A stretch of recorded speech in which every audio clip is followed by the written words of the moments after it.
A pergunta que se faz muito hoje é: por que Deus permite a violência?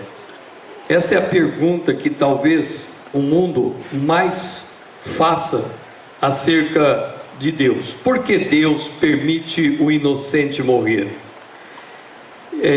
A pergunta correta não é porque Deus permite o pecado, a violência, porque quando Deus criou o homem, a Bíblia diz que Deus criou o homem perfeito.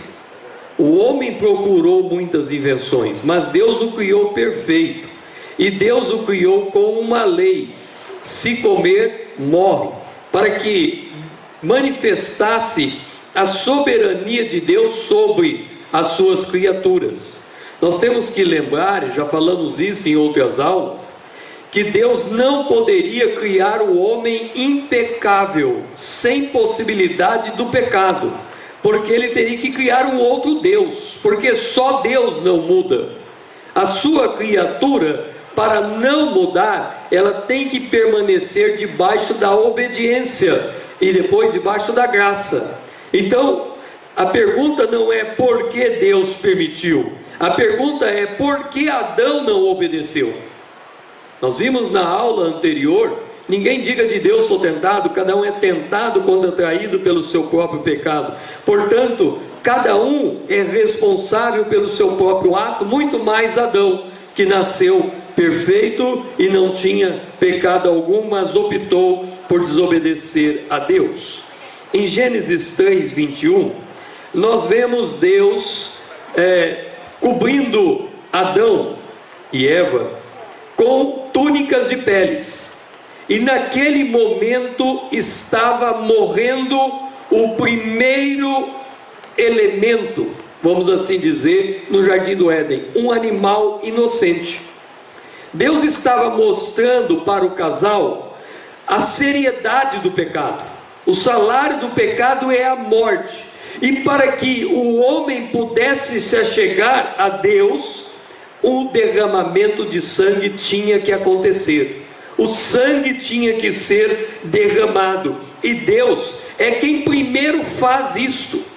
Se nós olharmos do ponto de vista das Escrituras no sentido mais amplo, a Bíblia diz que o Cordeiro foi imolado desde a fundação do mundo. Quer dizer, Deus se antecipa à consequência do pecado e se coloca no lugar do pecador, se fazendo pecado. Esse é o significado do Cordeiro. O inocente está morrendo pelo pecador. A seriedade do pecado, ela é muito grande. Se não crer em Deus, alguém está livre do pecado?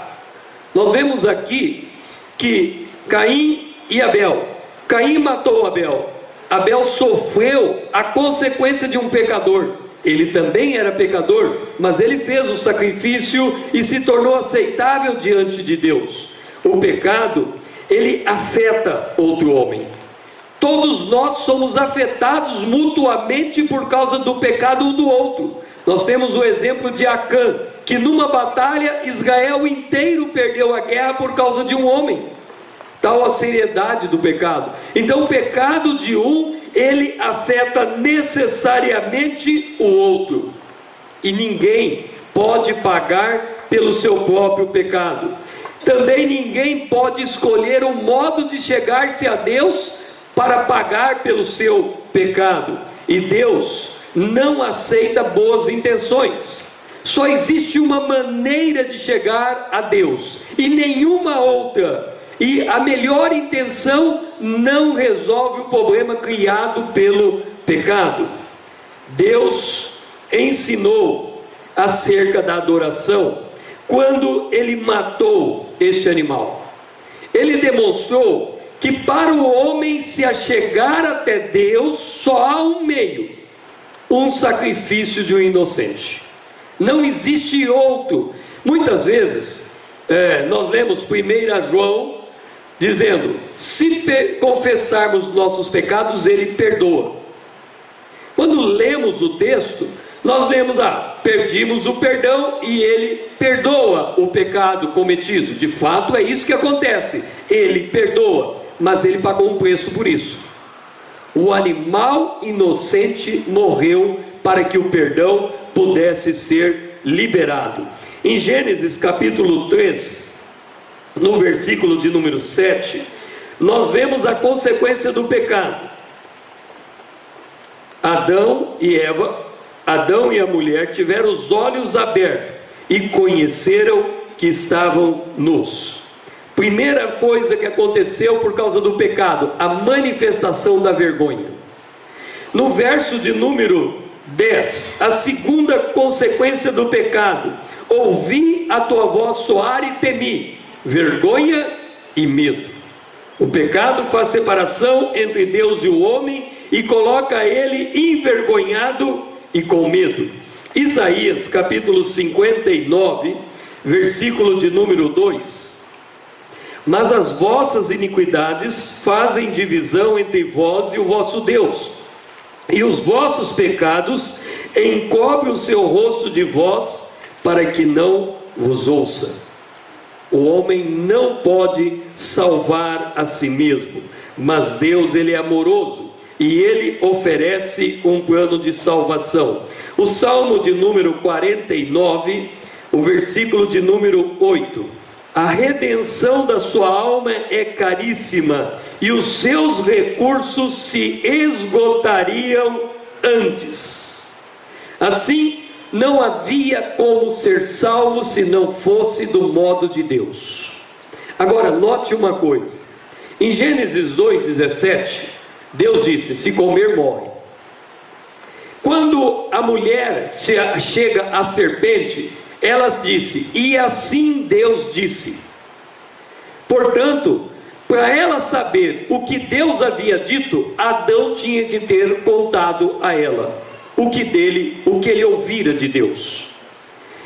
Por fim, em Gênesis capítulo 4, o versículo 13, 4, nós vemos Caim e Abel oferecendo sacrifícios a Deus. Eles ouviram do casal o que Deus fizera. Como é que a promessa era transferida de um para o outro? O pai contava ao filho e o filho contava ao neto. Nós temos que lembrar que Adão viveu mais de 800 anos. Me parece que ele só não conheceu pessoalmente Noé. Os demais ele conheceu, e ele contava o relato do jardim. E ao contar o relato do jardim, ele mostrava o modo como alguém se achegava a Deus, trazendo uma ovelha. Levítico capítulo 17, versículo de número 11. Levítico 17, versículo 11, diz: porque a alma da carne está no sangue, pelo que vos tenho dado sobre o altar, para fazer expiação pelas vossas almas, porquanto é o sangue que faz expiação pelas almas. Em Hebreus 9, 22 diz: sem derramamento de sangue não há remissão. A morte é o preço para nos livrar da morte. Ok. Agora, nós encontramos uma situação curiosa. Voltem para Gênesis capítulo 4. Gênesis 4. Nós encontramos o seguinte: Caim era agricultor, Abel era lavrador.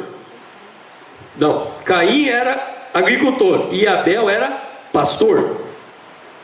Quando chegou a hora do sacrifício, Caim era agricultor e entregou do produto do seu trabalho o fruto da terra em sacrifício a Deus.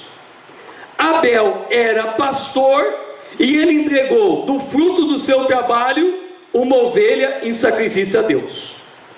Agora, façamos uma pergunta a nós: por que Caim era agricultor e Abel era pastor? Aliás, por que Abel era pastor?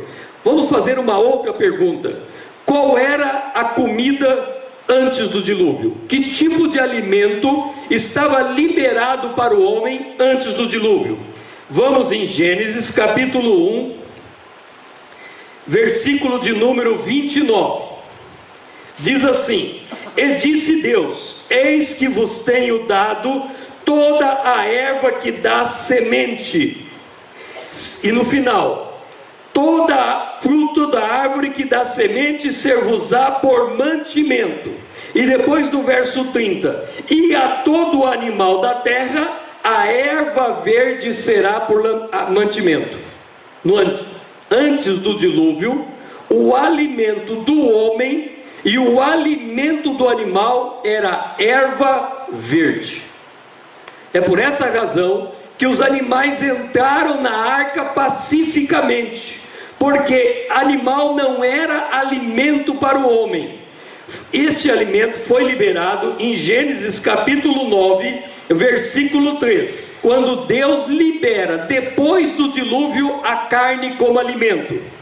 Tudo quanto se move, que é vivente, será para vosso mantimento. Tudo vos tenho dado, como dei a erva verde.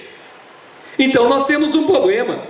Se Abel era pastor e ele não podia comer do fruto do seu trabalho, se ele quisesse comer, ele ia buscar comida aonde? Com Caim. Agora, se Caim quisesse oferecer o sacrifício a Deus, ele ia buscar o sacrifício aonde? Abel. Nós somos dependentes um dos outros. Agora, Caim não entendeu isto, e Abel entendeu, e ali se fez toda a diferença. E no ponto D, nós vamos ver a diferença do sacrifício de Caim, de Abel primeiro, e depois nós vamos ver a diferença do sacrifício de Caim. Aqui no ponto D, nós temos o sacrifício de Abel foi aceito por Deus. Vamos ler juntos Gênesis 4, versículo 4. Abel, por sua vez, trouxe das primícias do seu rebanho e da gordura destes. Agradou-se o Senhor de Abel e de sua oferta. Irmãos, o homem precisa ter fé para agradar a Deus. Hebreus 11, 6. Sem fé é impossível agradar a Deus. O homem só pode se aproximar de Deus, como nós já ouvimos aqui, mediante o meio pré-estabelecido por Deus. É impossível qualquer tentativa da parte do homem. Torna-se sem efeito qualquer obra de justiça do homem. Deus rejeita. Deus não aceitaria nenhuma tentativa do homem. Não há nada que o homem faça que possa aproximá-lo de Deus, a não ser que ele se aproxime de Deus pelos meios que Deus pré-estabeleceu. Em Hebreus 11:6 diz que sem fé é impossível agradar a Deus. Então o homem precisa de fé para se aproximar de Deus. Em Romanos 10:17 diz assim: a fé vem pelo ouvir e ouvir a palavra de Deus. Redundando o que o irmão César já falou aqui de início, então o próprio Deus é quem ensinou para Adão primeiramente, como é que ele deveria se comportar, qual era o procedimento para que pudesse se aproximar dele, quando o homem quisesse ter comunhão com Deus. E isso foi passado para os seus filhos de geração em geração. Em Gênesis 4:4 nós vemos que Abel chegou diante do Senhor e ofereceu uma oferta, e a oferta de Abel foi aceita por Deus. Irmãos, Abel ofertou-se a Deus. Abel agiu corretamente conforme Deus havia ensinado. Abel derramou o sangue de um cordeiro diante do Senhor. Então Abel ali fez o sacrifício com aquela ovelha, fez o derramamento de sangue, expiação pela culpa, e ele, com esse gesto, com esse procedimento, ele abriu o caminho até a presença do Senhor. E Abel também trouxe da gordura. O texto diz que ele ofereceu ao Senhor o sangue e também a gordura deste para o Senhor. Abel trouxe da sua gordura, e Abel demonstrou concordar com Deus e o seu propósito. Esse gesto de Abel, de trazer ao Senhor uma ovelha do seu rebanho, escolhendo das primícias do seu rebanho, e Abel fazer o sacrifício do cordeiro, e também oferecendo a gordura do cordeiro ao Senhor, Abel, com esse gesto, demonstrou que concordava com Deus. O que Deus havia dito antes? Deus havia dito a Adão que ele era pecador, porque com o ato do pecado, o homem ficou separado de Deus, e o homem agora estava morto espiritualmente, separado de Deus. Somente Deus poderia prover a reconciliação. Então quando Deus ensinou para Adão e Eva, para Adão, a forma de aproximar-se dele, e quando Adão ensinou para os seus filhos, e Abel guardou no seu coração esse ensinamento, então quando ele veio diante de Deus, fazendo o procedimento correto, com o seu ato e com o seu testemunho, ele testificava diante de Deus, dizendo: Senhor, eu concordo com o Senhor, eu estou de acordo e creio que realmente só o Senhor pode me salvar, o Senhor é o único que pode me perdoar e me resgatar da maldição do pecado. Então, com esse gesto, ele estava testificando para Deus que ele cria no Senhor. Então Deus se agradou da oferta de Abel. Nós temos aqui a repetição de uma pergunta: por quê? Vamos ver agora então qual foi a razão da rejeição do sacrifício de Caim. O sacrifício de Caim foi rejeitado. Gênesis 4, 5. Gênesis 4, versículo 5. Ao passo que de Caim e de sua oferta não se agradou. Irou-se, pois, sobremaneira Caim e descaiu-lhe o semblante. Meus irmãos, a oferta de Caim foi rejeitada. Por quê? Vamos ver aqui qual foi a razão da oferta de Caim ser rejeitada. Hebreus 11:6 diz assim: que sem fé é impossível agradar a Deus. Nós vemos aqui na primeira fala que Deus estabeleceu um procedimento, um meio pelo qual o homem devia fazer para chegar-se a Ele. Vou repetir o texto dizendo, Hebreus 11:6, que sem fé é impossível agradar a Deus. Romanos 10:17 diz: a fé vem pelo ouvir e ouvir a palavra de Deus. No Salmo 3:8 diz que a salvação vem do Senhor. O gesto de Abel demonstrou que ele cria no Senhor, que ele era pecador e somente Deus poderia resgatá-lo. Levítico 3:16-17, não vou fazer toda a leitura por questão de tempo, mas lá no texto diz que o Senhor dizendo a Israel que a gordura e o sangue pertencia a ele. Então aquela ideia de que trazer a gordura, que a gordura ser apresentada em sacrifício ao Senhor, foi criada por Abel, não é bem assim, porque Abel executou o procedimento que ele aprendeu do seu pai. Adão havia ensinado como que ele tinha que fazer. Então foi Deus que ensinou para Adão que o sangue e também a gordura pertencia a ele e era para ser dado em sacrifício. Hebreus 11:4 diz que pela fé Abel ofereceu a melhor oferta ao Senhor. Quero ler com os irmãos Hebreus 11:4.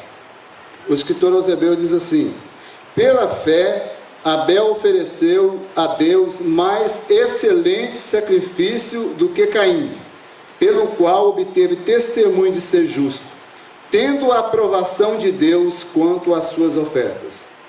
Amados, então vamos aqui fazer a conclusão. Nós temos aqui que sem fé é impossível agradar a Deus, e que a fé vem por ouvir e ouvir a palavra de Deus. E Salmo diz que a salvação só vem do Senhor, e que Abel ofereceu o sangue e a gordura ao Senhor. Então, se Abel ofereceu pela fé, o texto é bem claro, diz que foi pela fé, e se a Bíblia diz que sem fé é impossível agradar a Deus, e a fé só vem pelo ouvir, então nós concluímos pela palavra de Deus que Abel ouviu sim a palavra de Deus através do seu pai. Amém? Então essa minha colocação é para que os irmãos entendam que o texto aos Hebreus diz que foi pela fé. Então se foi pela fé, então Abel aprendeu sim com seus pais qual era o procedimento correto. Então se Abel aprendeu o procedimento correto, Caim também aprendeu. Acontece que Caim fez um pouco diferente. Logo entendemos que Abel agiu de acordo com o procedimento pré-estabelecido por Deus, e Caim fez o contrário. Vamos fazer aqui uma analogia. Por que então que Caim foi rejeitado? Em Isaías 64:6 diz assim: que os nossos atos de justiça são todos como trapo de imundícia diante do Senhor. Em Gênesis capítulo 3, nós aprendemos que Deus rejeitou as vestes de folha que Adão havia feito para si e para Eva.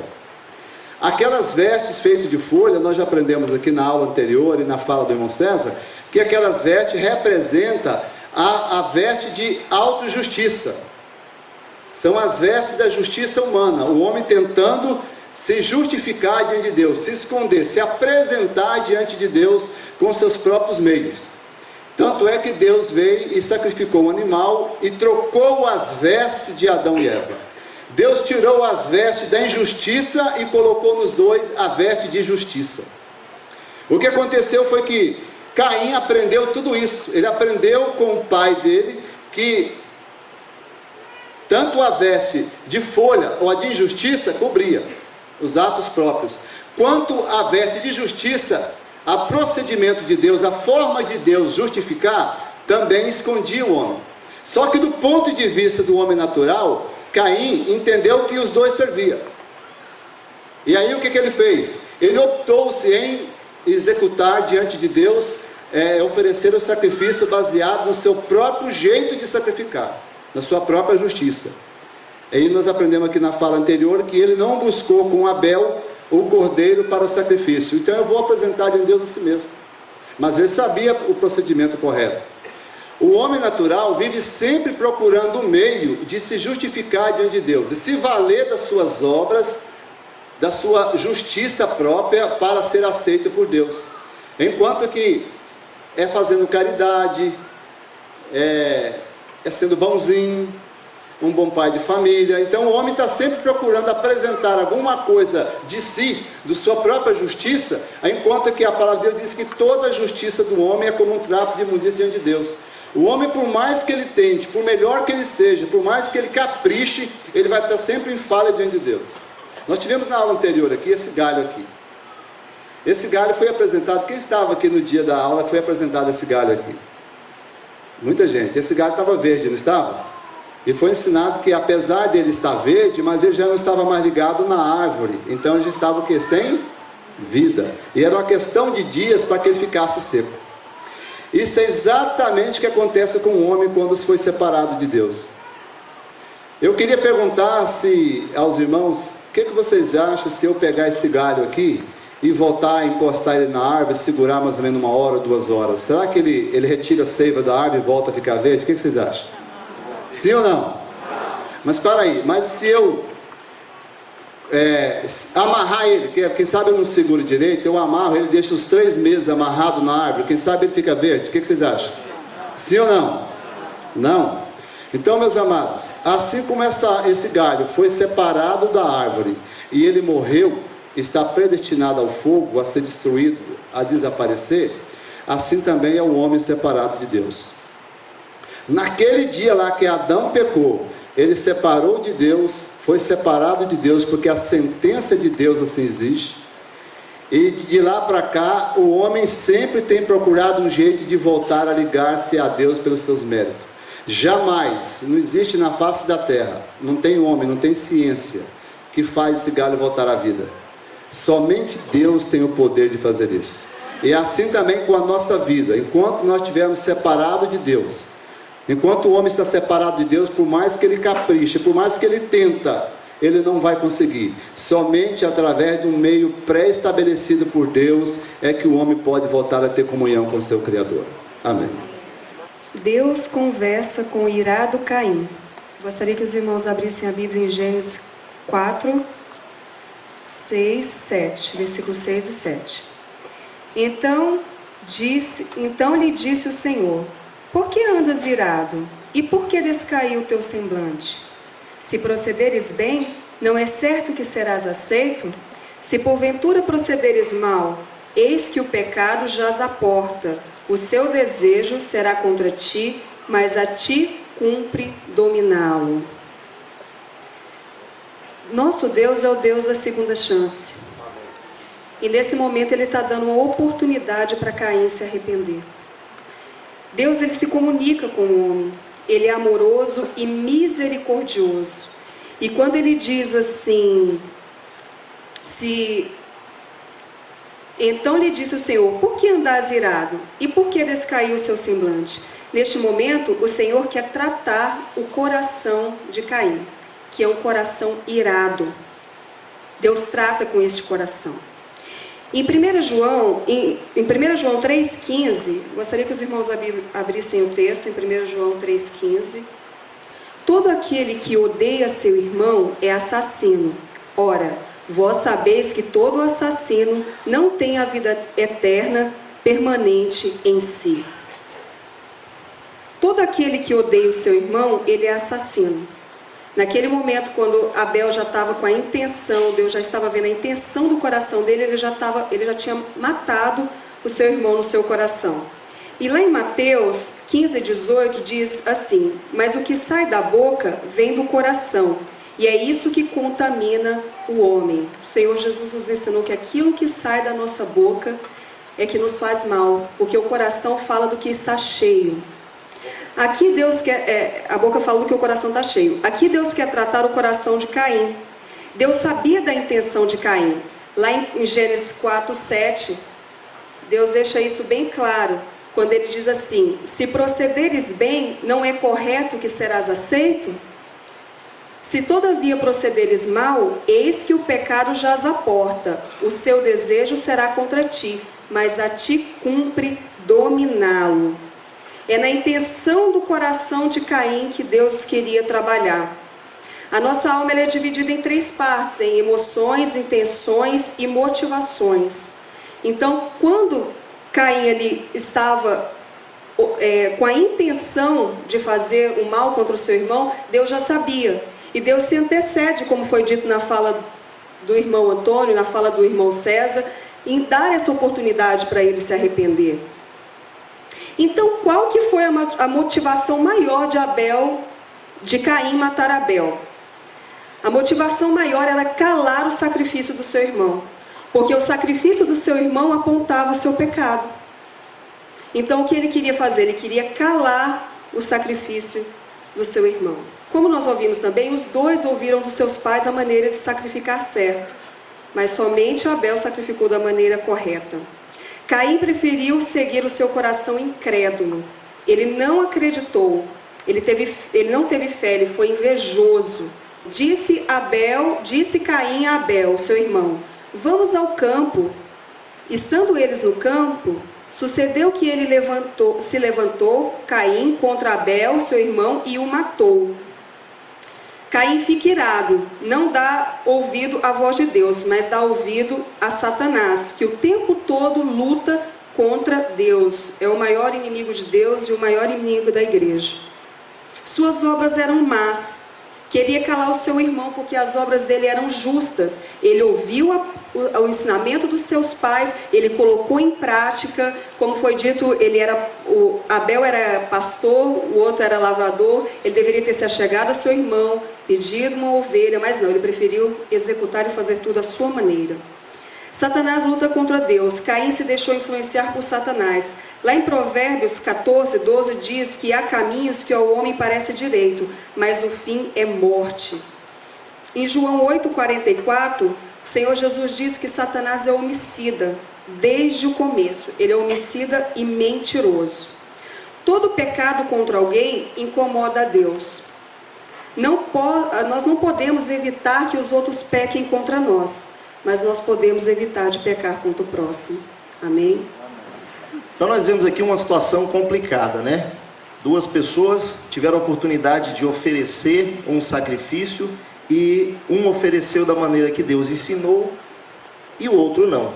E ainda por cima matou o seu irmão, né? O que foi reprovado matou o seu irmão. Então nós temos aqui uma situação complicada. Isso é pecado, assassinato é pecado, né? E todo pecado requer um julgamento e quem julga é Deus, né? Então eu quero ler aqui com os irmãos Gênesis 4:9. Disse o Senhor a Caim: onde está Abel, teu irmão? Ele respondeu: não sei, acaso sou eu tutor do meu irmão? Então essa resposta aqui de Caim mostra que ele não está arrependido, né? Agora o que nos chama a atenção aqui é o seguinte: Deus ele pergunta para Caim onde está o teu irmão. Mas a gente já não aprendeu que Deus é onisciente? Mais uma vez nós vemos Deus perguntando algo como se não soubesse, né? Então nós temos um paralelo sobre isso, não precisa abrir, só para a gente lembrar. em Gênesis 3:9, né? Coincidentemente aqui o mesmo versículo, Gênesis 3:9, não precisa abrir. Lá onde Deus pergunta para Adão: Adão, onde estás? Né? Então nós aprendemos lá que Deus faz isso dando uma oportunidade do homem concordar com Deus, né? E aí nós nos alegramos aqui que Deus continua nos chamando até hoje, né? Então isso é uma bênção, saber que Deus está nos chamando, e Ele nos chama dia e noite. Então a cada segundo nós temos a oportunidade de nos arrependermos dos nossos pecados. Então perguntou para dar uma oportunidade a Caim de reconhecer o seu erro. Deus criou todas as pessoas, tanto as boas quanto as más. Por isso todas são deles. O boas aqui, a gente colocou entre aspas, né? Porque fala que todas as pessoas são tanto as boas como as más, mas o homem é mau, né? O homem é mau. Então o homem, ele tenta se apresentar diante de Deus bom, mas nós aprendemos aqui que as justiças do homem são como trapo de imundície. Então o homem é mau. O homem é mau, e por isso ele está destituído da glória de Deus. Se Deus criou todas as pessoas, Ele tem propriedade sobre elas, né? E Deus defende o que é dele. Então nós vemos aqui em Gênesis 4, 10, 15, vamos abrir. E disse Deus: que fizeste? A voz do sangue de teu irmão clama da terra a mim.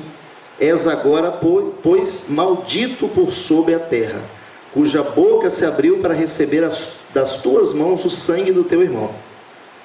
Quando lavrares o solo, não te dará ele a sua força, serás fugitivo e errante pela terra.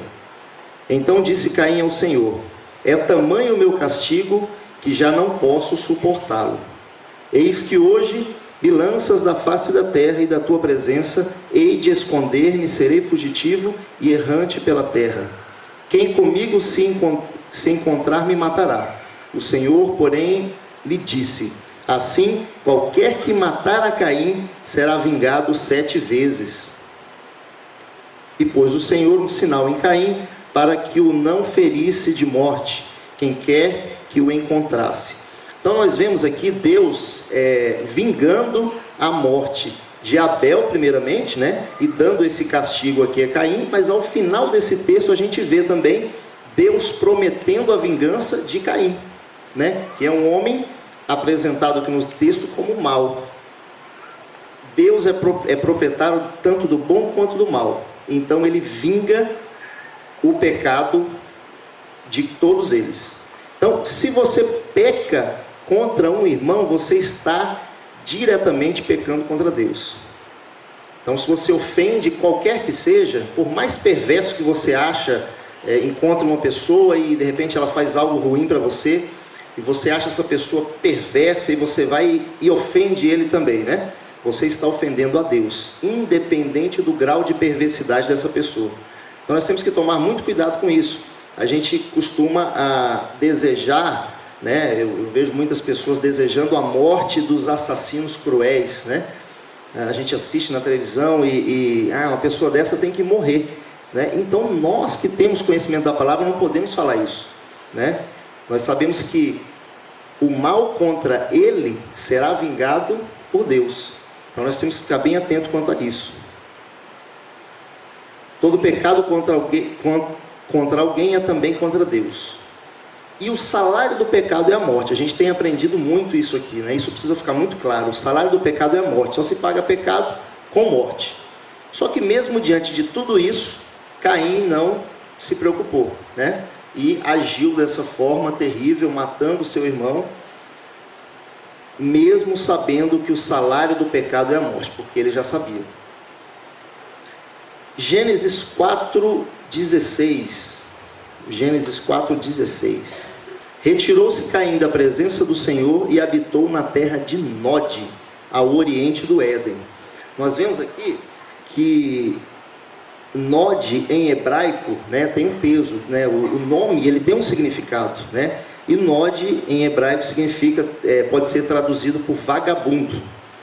Então nós temos aqui que tanto Caim como os seus descendentes, né, se afastaram da presença de Deus. Então, a partir dali, nós temos uma geração, né, nós temos os descendentes de Caim se afastando cada vez mais de Deus.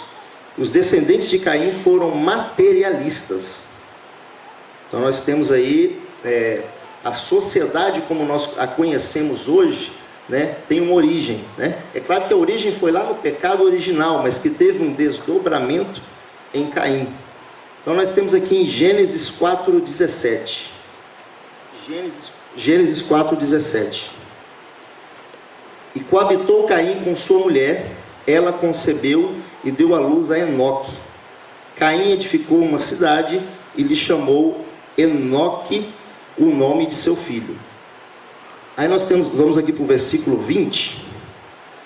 Ada deu à luz a Jabal, este foi o pai dos que habitam em tendas e possuem gado. Nós vemos aqui as coisas materiais, né, se fazendo presente aqui nos descendentes de Caim. Nós vamos aqui para o versículo 21 ainda de Gênesis 4. O nome de seu irmão era Jubal. Este foi o pai de todos os que tocam harpa e flauta. E nós vamos aqui para o versículo 22. Zilá, por sua vez, deu à luz a Tubal-Caim, artífice de todo instrumento cortante de bronze e de ferro. A irmã de Tubal-Caim foi Naamã. Então nós temos aqui também a questão da indústria, né, sendo iniciada aqui com os descendentes de Caim. A questão dos bens materiais, a questão dos descendentes de Caim serem dados aos bens materiais, nós podemos trazer para a nossa época, né? Como as pessoas têm gastado os seus dias em busca dos bens materiais. Aí eu faço uma pergunta para os irmãos: os bens materiais, as coisas materiais, são ruins? São ruins? São boas, né? Então, se alguém aqui me perguntar se eu quero, eu vou falar que eu quero, mas o problema está em eu gastar os meus dias correndo atrás disso, né? Então nós temos que gastar os nossos dias correndo atrás do que é eterno, né? Do que vai durar por toda a eternidade, e termos as coisas materiais para nos servir, mas não nos focarmos nelas, né? Então nós temos aqui os descendentes de Caim enveredando para essa prática, né? E aí nós temos a sociedade hoje que você tenta apresentar algo espiritual para as pessoas e eles logo se enfadam, não querem, né? E tantas são as opções que as pessoas têm a estarem em um estudo como esse, né? Então, se nós trouxermos isso para a nossa realidade, a gente vê que é assustador, né? E nós sabemos que o final disso tudo é trágico. Eu queria deixar um texto aqui para os irmãos, 1 João 2, 16 e 17, para concluir aqui a minha parte. Porque tudo que há no mundo, a concupiscência da carne, a concupiscência dos olhos e a soberba da vida, não procede do Pai, mas procede do mundo. Ora, o mundo passa, bem como a sua concupiscência. Aquele, porém, que faz a vontade de Deus, permanece eternamente. Então, é um convite aqui para nós gastarmos os nossos dias com o que verdadeiramente importa, que é o que é eterno. Só que aí nós temos aqui um quadro ruim, né? Um quadro ruim até agora, mas nem tudo está perdido, pois Deus deu outro filho a Adão. A sociedade como nós conhecemos, ela vai surgir a partir de Caim. Ele dá início às cidades. No verso 20 nós temos a origem da agricultura e da pecuária. No verso 21 nós temos a origem do entretenimento. E no verso 22 nós temos a origem da indústria.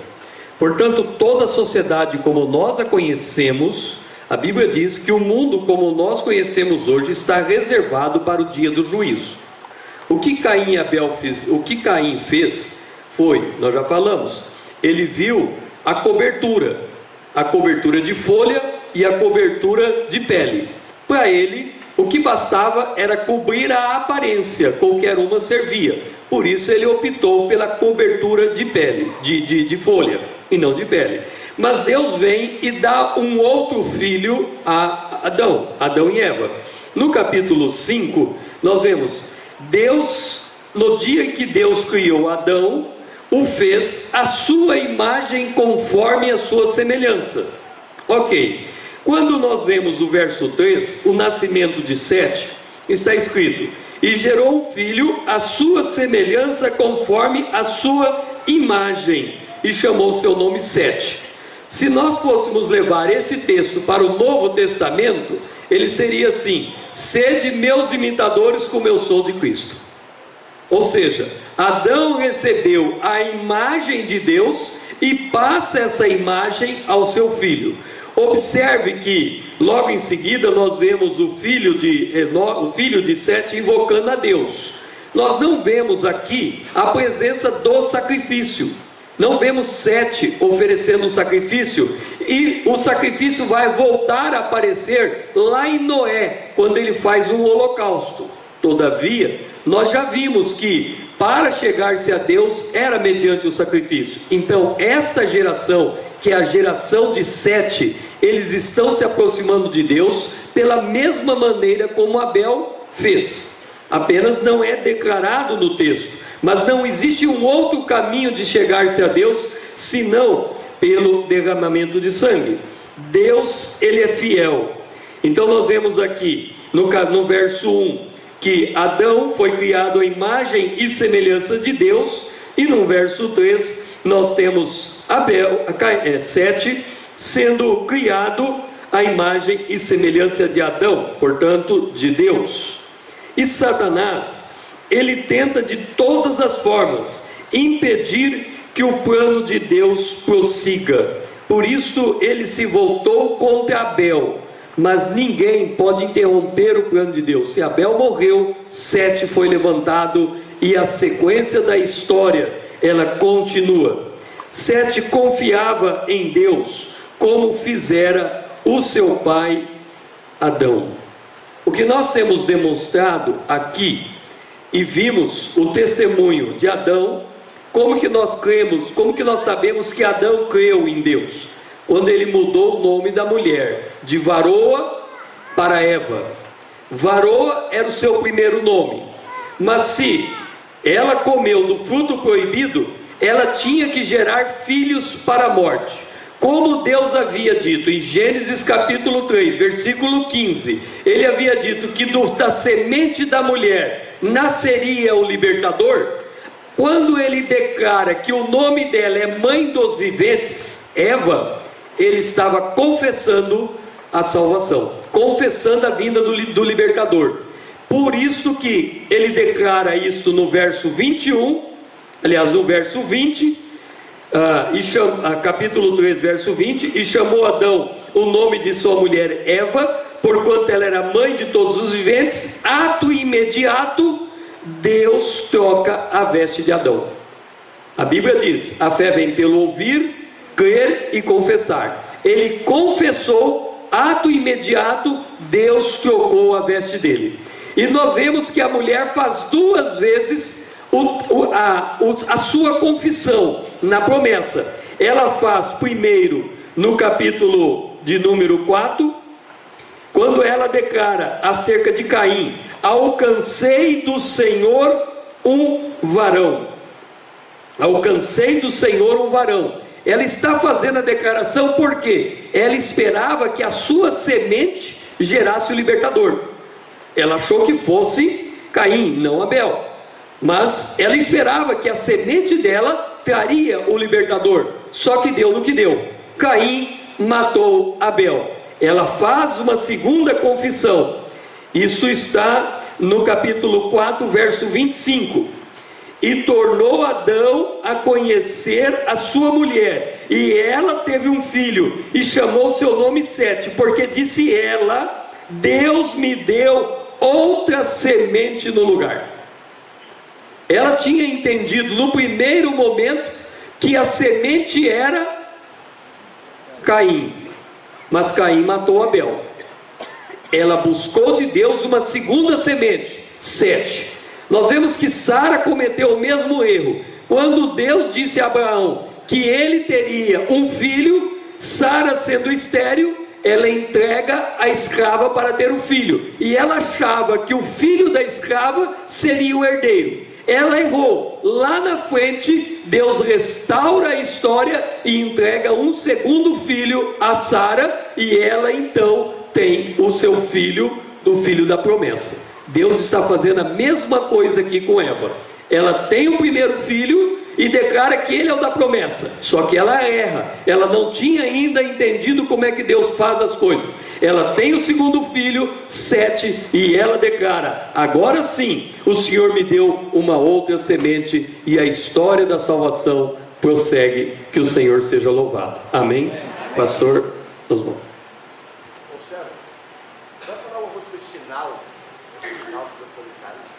Pois é, o sinal de Caim. Muitos declaram que o sinal de Caim era a cor, uma mudança de cor na figura de Caim. Só que se nós considerarmos que o sinal de Caim seja a cor, nós sabemos que quando veio o dilúvio, só 8 almas se salvaram, e Caim não estava lá, nem a sua descendência, e a cor continua depois disso. Então é difícil declarar se o sinal de Caim era a sua cor. Agora, uma coisa nós sabemos: qualquer que seja aquele sinal, as pessoas que conviveram com Caim tinham consciência da presença daquele sinal, que era um sinal de proteção. E observa que Caim é homicida, e ele tem um sinal de proteção mesmo sendo homicida. Se nós estudarmos a história de Israel, e vamos chegar lá, na lei, Deus separou cidades para homicidas. Era uma cidade de proteção. Por quê? Porque mesmo a pessoa sendo homicida, a Bíblia diz: não vingueis a vós mesmo, Deus é vingador sobre todas as coisas. Então Deus estava declarando que, em que pese o fato dele ser homicida e estar vivendo no meio dos homens, ninguém podia puxar justiça para si próprio. E esse sinal definia isso. Observa que muitas vezes, quando a pessoa ela é classificada como pecadora, a tendência nossa é jogar pedras. É o caso, por exemplo, de Noé, que nós vamos ver depois. Aparece ele bêbado, e o filho dele, Cão, se considera no direito de contar da sua nudez para todos. Ao fazer aquilo, quando o pai levanta, ele é amaldiçoado.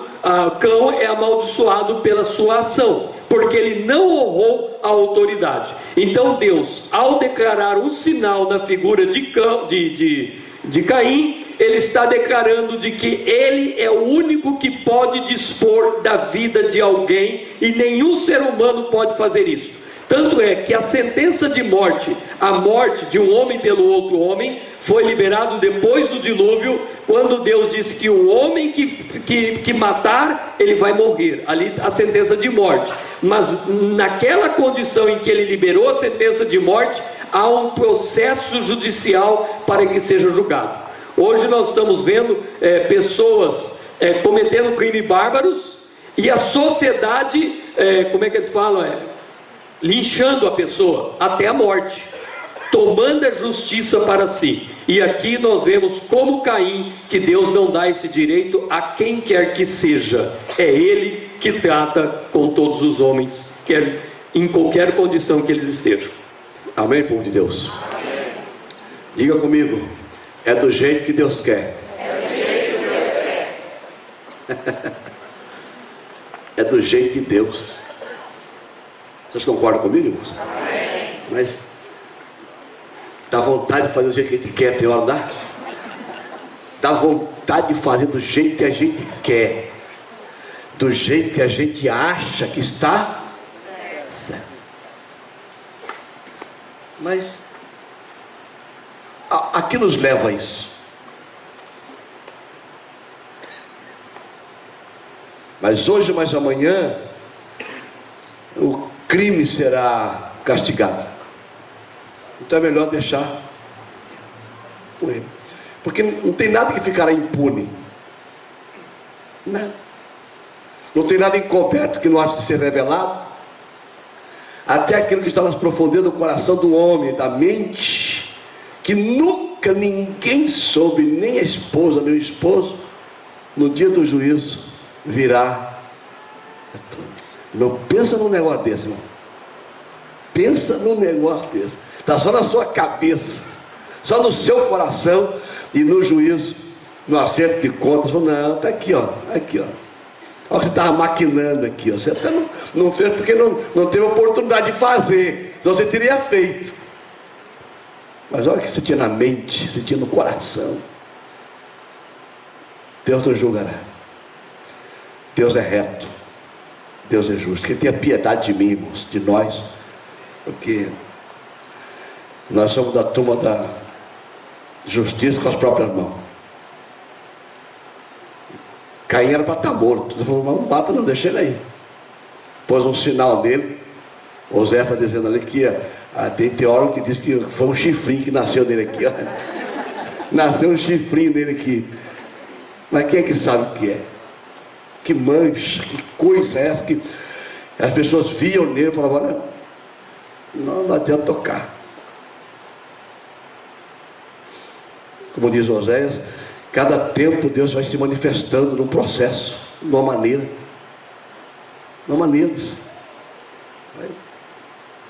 Nós vamos entendendo, vamos compreendendo. Naquela geração, eles compreendiam qual era o sinal. Hoje nós indagamos sobre isso, mas naquele tempo eles sabiam. Olhar para ele e falar, isso aqui, ó, já sabia. Estava ali, não toca, porque quem matar ele vai ser morto também. E começou esse negócio daí. Mas, vocês estão gostando do estudo, irmãos? Tá bom? Glória a Deus, acompanhando devagarzinho. Ora, vamos ter um curso bíblico por inteiro aqui, amém, povo de Deus? Quem pegar nesse negócio firme, irmão, e está participando, vai dar uma passada no conhecimento bíblico geral. Vamos chegar em muitas coisas aqui que nós temos no coração, que vai nos tirar dúvidas. Está vindo muita coisa boa. Eu estou indo capítulo por capítulo. Olha que coisa linda que a nossa igreja, o Ministério de Educação Religiosa, empreendeu fazer, porque isso eles vêm estudando já há muito tempo antes de aplicar na igreja, se preparando, tem anos para aplicar na igreja. Começamos o processo agora, temos que ter paciência, porque é isso aí, isso é estudo, isso é aprendizado. É assim que nós vamos caminhando, crescendo na graça e no conhecimento.